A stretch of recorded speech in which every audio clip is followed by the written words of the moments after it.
Special intensive revision SIR పేరుతో ఎన్నికల సంఘం జరిపినటువంటి ప్రత్యేక సమగ్ర పరిశీలన ఓటర్ల జాబితాలను తలకిందులు చేసేసింది, కోట్ల ఓట్లు తొలగించింది.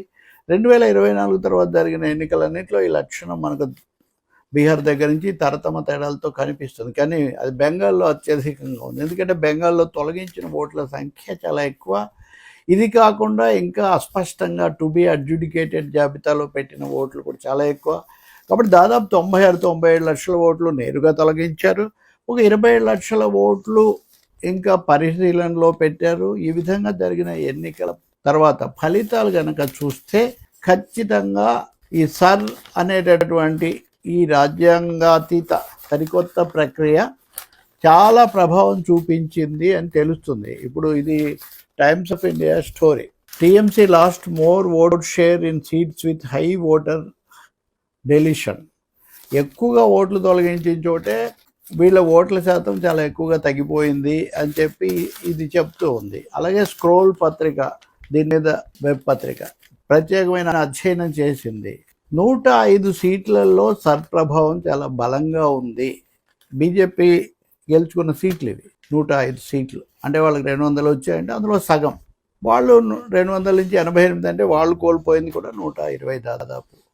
ఇందులో 88 సీట్లు దాదాపు ఎప్పుడు బీజేపీ గెలవలేదు. ఒక్కసారి కూడా బీజేపీ గెలవని ఇప్పుడు గెలిచింది. సో ఇప్పుడు ఏమీ ఎవరికి పెద్ద సందేహం లేదు ఓట్ల తొలగింపుకు ఎన్నికల ఫలితాలకు మధ్యలో. అలానే మమతా బెనర్జీ ఓడిపోయినందుకు కన్నీరు కార్చి, లేకపోతే ఆమె మీద ప్రజా వ్యతిరేకత లేదు, యాంటీ ఇన్కంబెన్సీ లేదని ఎవరు చెప్పరు. తప్పకుండా అరాచకము, అవినీతి, చాలా రకరకాలైన మత కుల విద్వేషాలు రెచ్చగొట్టడం, మాఫియా, సిండికేట్ కట్ పేరుతో మాఫియా రాజు, ఇవన్నీ నిజమే. కానీ అదే సమయంలో ఆమెను పోషించింది కూడా ఈ 2 పెద్ద పార్టీలే కదా.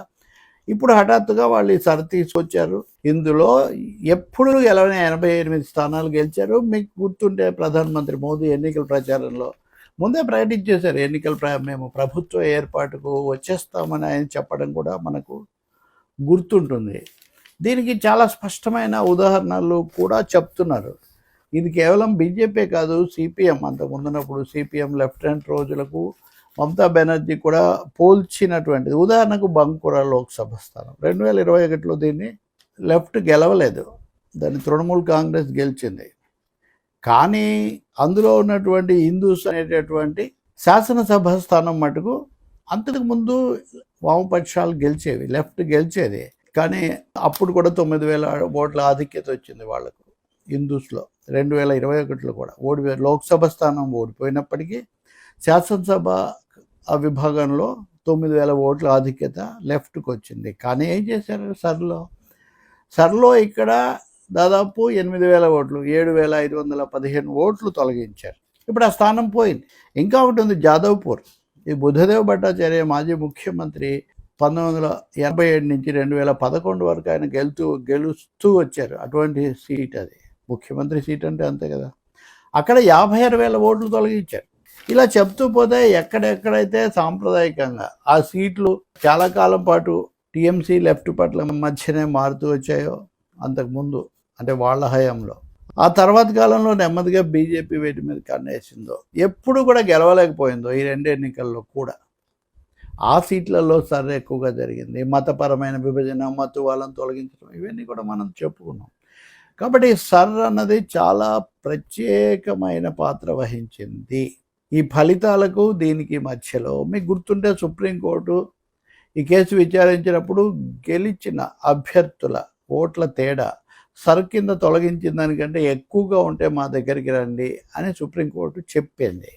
మరి ఇప్పుడు వెళ్తారా? ఇప్పుడు మమతా బెనర్జీ నేను రాజీనామా చేయను, కుట్ర, నేను ఓడిపోలేదంటున్నారు. ఇవన్నీ నాటకీయతకు, హై డ్రామాకు మమతా బెనర్జీ పెట్టింది పేరు కాబట్టి అవన్నీ ఏమి నిలబడవు. ఎందుకంటే ఒక ముఖ్యమంత్రిని 5 ఏళ్లకే ఎన్నుకుంటారు. శాసనసభ కాల పరిమితి 5 ఏళ్ళు అవగానే ఆ ప్రభుత్వం అయిపోతుంది. ఇప్పుడు ఆమె దిగిపోయారా లేదా, రాజీనామా చేశారా లేదా అప్రస్తుతం. అసలు ఆ సభ రద్దయిపోయిన తర్వాత ఆ సభలో బలం ఆధారంగా ఏర్పడిన ముఖ్యమంత్రి ఎలా ఉంటారు? పైగా ఎన్టీ రామారావు, EMS నంబూదిరిపాదు, సిక్కింలో నర్బహదూర్ భండారి ఇలాంటి ముఖ్యమంత్రులను చాలా ఆధిక్యతలో ఉన్నప్పుడు కూడా కేంద్రం నిరంకుశంగా బర్తరఫ్ చేసింది ఇది. కాబట్టి మమతా బెనర్జీని తీసేసి ఆ స్థానంలో కొత్త ముఖ్యమంత్రిని పెట్టుకోవడం పెద్ద సమస్య కాదు. అది ప్రజల ఈ ఓట్ల ఫలితం కూడా. కానీ ఈ ప్రభావం ఏంటి, ఈ ఓట్లు పక్కన పెట్టడం ఏంటి అనే చర్చ చాలా కాలం సాగుతుందని నేను చెప్తూ వచ్చాను. ఈ ఎన్నికలు సాధారణమైన ఎన్నికలు కావు, ఇవి చాలా విపరీతమైన అసాధారణమైన ఎన్నికలు అని అది ఇప్పుడు ఫలితాల్లో కనిపిస్తుంది. బెంగాల్లో ఇంకో ముఖ్యమైన అంశం కూడా ఉంది. 85 స్థానాల్లో గెలిచిన అభ్యర్థికి ఓడిన అభ్యర్థికి అంటే రన్నరప్కు విన్నర్కు తేడా 3వ స్థానంలో ఉన్న వాళ్ళ ఓట్లు చాలా ఎక్కువగా ఉన్నాయి. అంటే బీజేపీ టీఎంసీల మధ్య ఓట్ల తేడా కంటే ఆ తర్వాత స్థానంలో ఉన్నటువంటి అభ్యర్థులు, కాంగ్రెస్ అభ్యర్థులు, వామపక్ష అభ్యర్థులు, ఇతరులు వాళ్ళ ఓట్లు ఎక్కువగా ఉన్నాయి. అంటే ఓట్ల చీలిక అన్నది కూడా ఇక్కడ ఒక ప్రధానమైన పాత్ర వహించింది అనేది అర్థమవుతుంది. కనిపించింది కూడా మమతా బెనర్జీ పట్ల, తృణమూల్ కాంగ్రెస్ మాఫియా పాలన పట్ల ఒక తీవ్రమైన వ్యతిరేకత. కాబట్టి ఈ ఫలితంలో కొంచెం అటు ఇటు ఓడిపోయి ఉండేవాళ్ళు అనేది ఒకటి అయితే, దీన్ని ఒక క్రమ పద్ధతిలో చేసి మతపరమైన విద్వేషాలు దేశాల మధ్య ఇవన్నీ కూడా తీసుకొచ్చి అస్సాం, బెంగాల్లో ముఖ్యంగా జరిగింది మటుకు దీర్ఘకాలం పాటు దేశాన్నే కాకుండా అంతర్జాతీయ ప్రభావం కూడా చూపిస్తుంది. ఇప్పుడు అస్సాంలో హిమంత బిశ్వ శర్మ మళ్ళీ వచ్చాక బంగ్లాదేశ్ ఒక ప్రకటన చేసింది. బంగ్లాదేశ్ ఏదో గొప్పదని కాదు, ఎలా ఉండబోతుంది ప్రభావం అని. కొత్త ప్రభుత్వం అందరినీ మా దేశానికి మళ్ళీ పంపించే పని తలపెట్టదని మేము కోరుకుంటున్నామని వాళ్ళు అన్నారు. అంటే ఇటువంటిది ఏదో జరుగుతుందని. మొదటిసారిగా రాష్ట్రాల శాసనసభ ఎన్నికల ఫలితాల ప్రభావం గురించి అంతర్జాతీయ స్థాయిలో దేశాల మధ్య చర్చ జరిగే ఒక విపరీత పరిస్థితి కూడా మనం ఇక్కడ చూస్తూ ఉన్నాము. ఇంకా ఈ అధ్యయనం వివరాలన్నీ ఉన్నాయి, నియోజకవర్గాల వారీగా ఓట్ల శాతం తేడా అవన్నీ మనం రాను చెప్పుకోవచ్చు. ఇప్పటికే మీడియాలో కూడా వచ్చాయి. స్క్రోల్ అంటున్నారు, స్క్రోల్ ఎక్కువ అధ్యయనం చేసింది, కానీ ఇతరులు కూడా ఇచ్చారు రకరకాల స్థాయిలో. అయితే ఎవరు కూడా మమతా బెనర్జీ మీద యాంటీ ఇన్కంబెన్సీ లేదని చెప్పడానికి ఏం లేదు, అది కూడా ఉంది. కానీ దాన్ని అనేక పద్ధతుల్లో ఈ కేంద్ర దర్యాప్తు సంస్థలను వినియోగించడం ద్వారా కానీ మతపరమైన ఉద్వేగాలు రెచ్చగొట్టడం ఇవన్నీ కూడా ప్రభావం చూపించాయి. అన్నది వీటన్నిటికీ కూడా పరాకాష్ఠగా మారి బీజేపీని ఎలాగైనా కూర్చోబెట్టడం అన్నదే లక్ష్యంగా నడిచింది.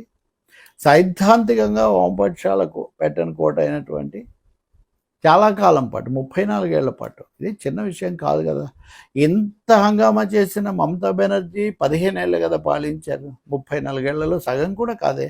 సో బీజేపీ ఇప్పుడు గెలిచినప్పటికీ కూడా అది ఎట్లా ఉంటుంది, ఎంతకాలం ఉంటుంది మనం చూడాలి. రెండోది, ఎన్నికలు అన్న తర్వాత ఎన్నికల్లో గెలుపులు ఓటములు కూడా తప్పకుండా ఉంటాయి. ఒకరు 30 ఏళ్ళు పాలించారు, 40 ఏళ్ళు పాలించారు, కాబట్టి ఎప్పుడు వాళ్ళే పాలిస్తారనేది ఏం లేదు.